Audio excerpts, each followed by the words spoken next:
Salam damai sejahtera bagi kita semua. Shalom, saudara-saudara yang dikasihi Tuhan. Saudara, saya percaya kita semua setuju bahwa hampir sebagian besar orang tidak suka berbicara atau membicarakan dosa.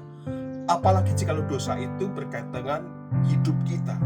Kita mencoba menghindarinya dan tidak membahas lagi tentang dosa itu. Tetapi tahukah saudara-saudara siapakah orang Kristen? Orang Kristen adalah orang yang seharusnya dibinasakan, dihukum karena dosa-dosanya, tetapi oleh karena anugerah Allah, dia dibenarkan dengan cuma-cuma melalui karya penebusan Yesus Kristus. Itu sebabnya orang yang sudah diselamatkan, maka dia harus berusaha keras untuk bisa menghindari dosa itu. Nah, saudara, di dalam Roma pasal 6 ayat 1, Paulus memulai dengan satu pernyataan. Jika demikian, apakah yang hendak kita katakan? Bolehkah kita bertekun di dalam dosa supaya semakin bertambah kasih karunia itu? Nah, saudara, pertanyaan ini, pernyataan Paulus ini keluar dari ucapan Paulus sebelumnya di dalam pasal 5 ayat 20. Paulus membuat pernyataan di mana dosa bertambah banyak, di sana kasih karunia menjadi berlimpah-limpah. Sehingga orang bertanya begini, kalau demikian, boleh dong kita terus berbuat dosa supaya anugerah Allah itu semakin dilimpahkan kepada kita. Karena semakin kita berdosa, maka semakin Allah melimpahkan kasih karunia. Saudara, Paulus mengatakan, bolehkah kita bertekun di dalam dosa supaya semakin bertambah kasih karunia itu?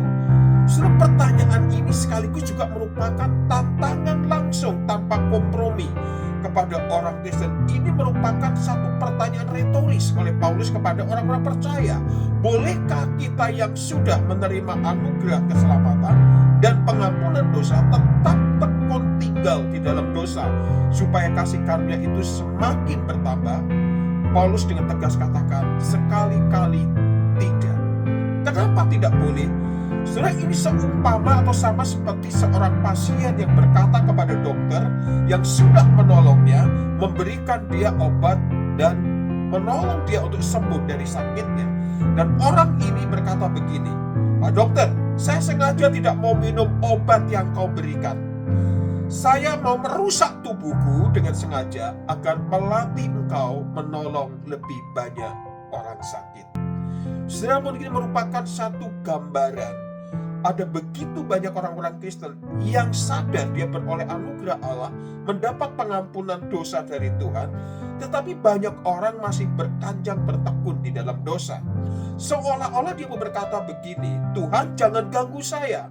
Bukankah semakin banyak dosa yang saya lakukan, semakin memberi kesempatan untuk engkau menunjukkan kuasamu, menunjukkan anugerahmu yang besar itu kepadaku.